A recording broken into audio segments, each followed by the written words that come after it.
Como é bom quando as nossas expectativas são atingidas. Assim, quando eu assisti o trailer de Castlevania Noturno, eu já fiquei hypado, porque a primeira saga foi muito boa e eu esperava consideravelmente bastante dessa nova saga que está para surgir. Olá, meu nome é Fernando Felas e você está no Insano Nome. Nesse vídeo vamos falar sobre a primeira saga, primeira temporada de Castlevania que acabou de lançar na Netflix. Bom, logo na introdução a gente tem a apresentação de 3 novos personagens. E essa saga se passa mais ou menos uns 300 anos após aquela primeira que está já disponível completa na Netflix, que se você não assistiu, eu recomendo que você assista, porque de certo modo ela tem uma ligação, embora seja uma nova história. Então a gente tem a apresentação desses novos personagens, que a gente começa com o Richard. Logo no primeiro episódio, a gente já conhece, já temos a apresentação dele, e um certo trauma que acontece logo no primeiro episódio, que vai ter uma decorrência nos demais capítulos. E é um personagem que logo no começo assim não tem uma introdução que, ao meu ver, foi muito eficaz. Eu achei que ficou um pouco... no decorrer da série, acho que decorre melhor a introdução do personagem do que logo no começo. Mas a gente já entende já o contexto de como ele está sendo inserido na série. Depois a gente é apresentado também a outra protagonista, Maria, e junto com ela a mãe dela, Terra, que também tem uma participação bem especial na série, embora não tenha um desenvolvimento tão grande quanto esses 3 protagonistas que aparecem, que é o Richard, a Maria e a Annette, que é apresentada pra gente também mais pro final do segundo e tem uma introdução boa dela no terceiro episódio, que, pra falar a verdade, foi o episódio que eu mais gostei. Achei que foi muito bonito, muito bem feito e executado esse episódio. Acho que é um episódio que mostra bem a narrativa da personagem, o contexto cultural dela e o desenvolvimento que você já vai esperar, já a expectativa que cria já a respeito dela, justamente por ter sido muito eficaz a forma como ela foi apresentada pra gente. Então a gente tem os 3 como protagonistas. Os 3, então, a gente tem nitidamente o Richard, que é um caçador de vampiros. Ele, junto com a Maria, que já se conhecem já no começo da série. A Maria, ela é a liderança dos rebeldes que vai começar a causar no meio da sociedade. E depois a gente tem a apresentação da Annette, que é essa personagem que veio de um outro país para ajudar eles a liderar essa rebelião que vai acontecer. A Annette é uma personagem de uma outra cultura, uma personagem negra, que vem juntamente com o Edward, que também é um personagem que também tem a sua participação muito boa na série, embora a desenvoltura dele não seja tanto quanto a dela, justamente porque ela é a principal e não ele. Mas ainda assim os dois são personagens muito bons. De todos, acho que os dois foram os melhores executados assim da série, que você mais se importa. Pelo menos foi os que eu mais me importei na série, assim, de você criar mais vínculo com o personagem, né? Acho que a questão cultural dos dois também ficou bem forte. Eles não tiveram receio de demonstrar bem toda essa questão cultural de ambos os personagens. Nessa questão da rebelião, a gente está se passando então na França, uns 300 anos após a primeira saga da Castlevania. Então a gente encontra esses personagens que estão lutando pelos direitos ali dos pobres, e juntamente essa personagem que veio como uma ex-escrava também ajudar toda essa questão que havia se passado anteriormente com ela. Nós temos eles como os mocinhos da história, e como os vilões a gente tem outros personagens que são apresentados pra gente, que eu também gostei bastante da apresentação deles, que a gente na verdade não espera muito, né, como foi feito, porque no decorrer da história as coisas vão acontecendo e você vai vendo que vão surgindo criaturas da noite, como havia também na outra temporada, né, com os mestres de forja fazendo. E a gente descobre que essas criaturas, elas estão sendo criadas no monastério. O sacerdote decidiu que ele ia apoiar os vampiros porque seria um bem maior para a igreja ele apoiar os vampiros que estão numa casta superior, numa casta de ricos, né? A série não esconde isso, que eles são a nobreza ali da série, né? São eles que literalmente sugam o sangue dos pobres, do sangue dos escravos, e da mesma forma, eles também que acabam consumindo a vida também dessas pessoas. E juntamente a igreja decide, aliás, esse personagem, esse sacerdote, decide se juntar aos vampiros para lutar contra os pobres, porque ele não acredita que essa rebelião vai ser um bem maior para a sociedade. Então a gente tem uma luta de classe social nitidamente exposta ali na animação, e além disso a gente tem toda uma questão de cultura, de personagens diferenciados, né? A gente tem esses personagens mais clássicos, digamos assim, que a gente já espera, né? Que é o Richard e a Maria, que já estão junto ali, mas eu fiquei mais surpreso com essa personagem nova e como ela foi apresentada pra gente.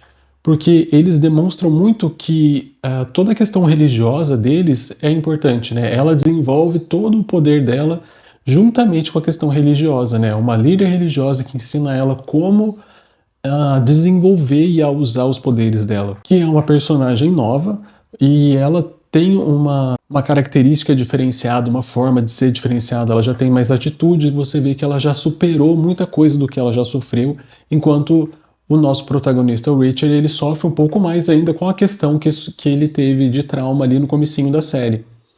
Eu vou tentar não dar muitos spoilers nessa série para quem não assistiu, então não se preocupe muito, mas talvez eu acabe comentando uma outra coisa. Então a gente tem essa luta deles contra esses vampiros maiores, né, esses vampiros que estão na burguesia, que querem o poder, e nesse meio termo também vai ser anunciado uma nova vilã, que ela se declara como a rainha dos vampiros, a devoradora do sol, né, aquela que a Messias que está para chegar. Toda essa construção dessa personagem me gerou uma expectativa, né? E eu confesso para vocês que teve alguns personagens como vilões que eu acabei achando mais interessante do que a própria vilã. Tudo bem que ela não foi apresentada logo de cara, então ela não teve a chance de ser desenvolvida como os outros personagens tiveram.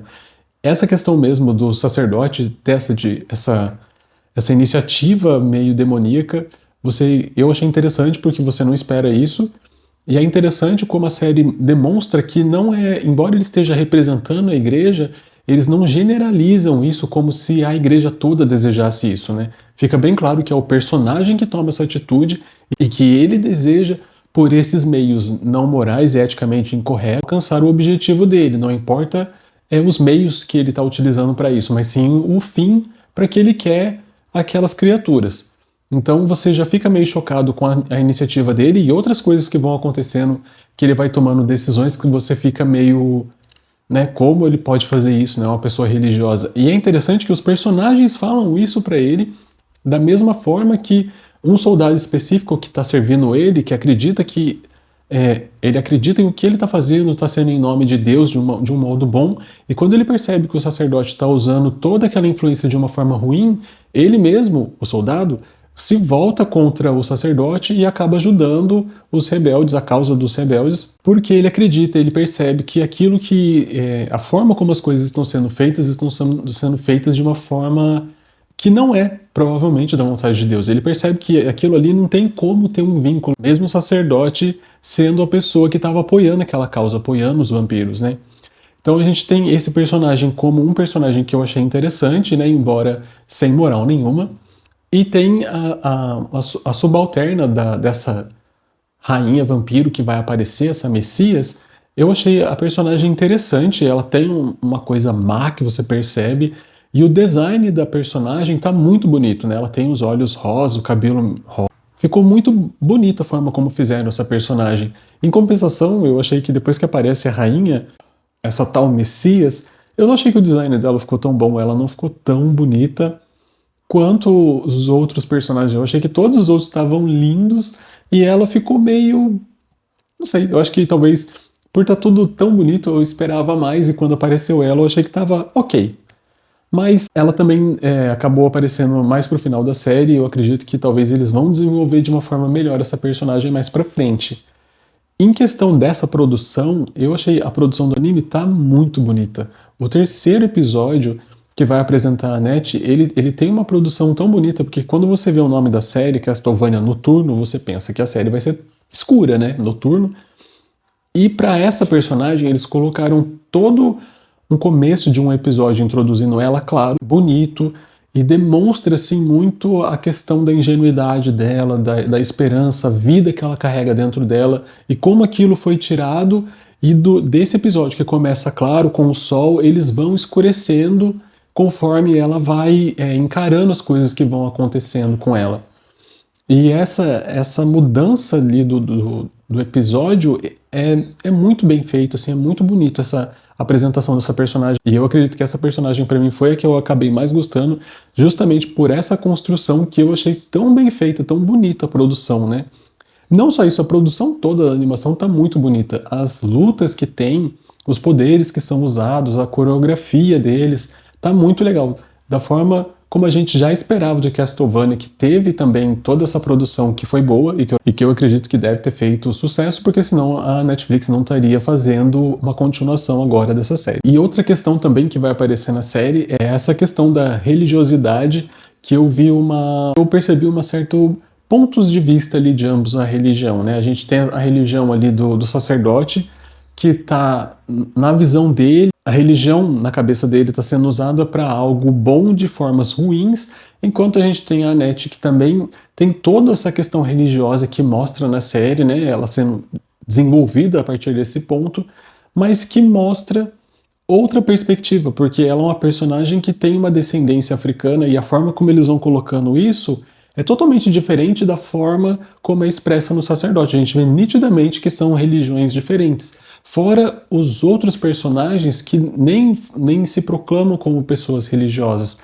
Então a gente tem, além dessa questão da classe social que é posto na série, também essa questão religiosa.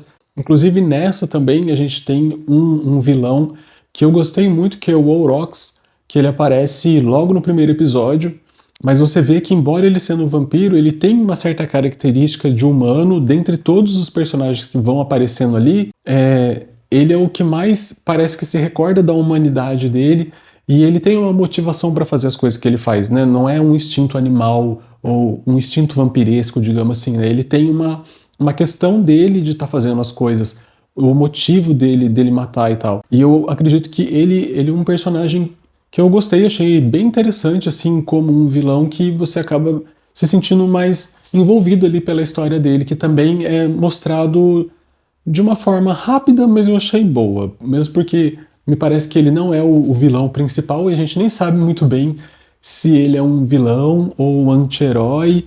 Ele ainda vai ser desenvolvido, creio. Então, Castlevania Noturno superou um pouco as minhas expectativas quando chegou no final, que eu não esperava que aparecesse um personagem que eu gostava muito na outra saga, e ele reaparece nessa, e eu fiquei bem feliz dele ter aparecido, e a hora que acabou a série eu fiquei bem no hype para ver a continuação logo do que está por vir. Fiquei bem animado, eu espero que eles utilizem bem desse personagem, que ele é um personagem, para mim, muito querido, é um personagem que acaba sempre surpreendendo, trazendo algo novo, assim. Eu gostava dele e quando eu vi que eles voltaram novamente esse personagem, eu fiquei animado para ver o que vai vir por aí. Deixa aí nos comentários se você já assistiu, o que você achou dessa temporada, se você está hypado agora para a próxima que há por vir. A gente não sabe ainda como a Netflix vai fazer a continuação, se eles vão fazer algo como a outra, né, que teve 4 temporadas, ou se eles vão fazer mais curto. Vamos ver como é que eles vão desenvolver a história. A gente sabe também que eles vão fazer agora o Devil May Cry, que acho que é a mesma produtora ou mesmo direção, não me lembro. Mas pode ser que isso talvez, não sei se vai atrapalhar um pouco a produção dessa animação. Eu espero que não. Porque ambos os dois eu estou bem animado para ver como vai ser essas adaptações que estão aí por vir. Obrigado e até mais!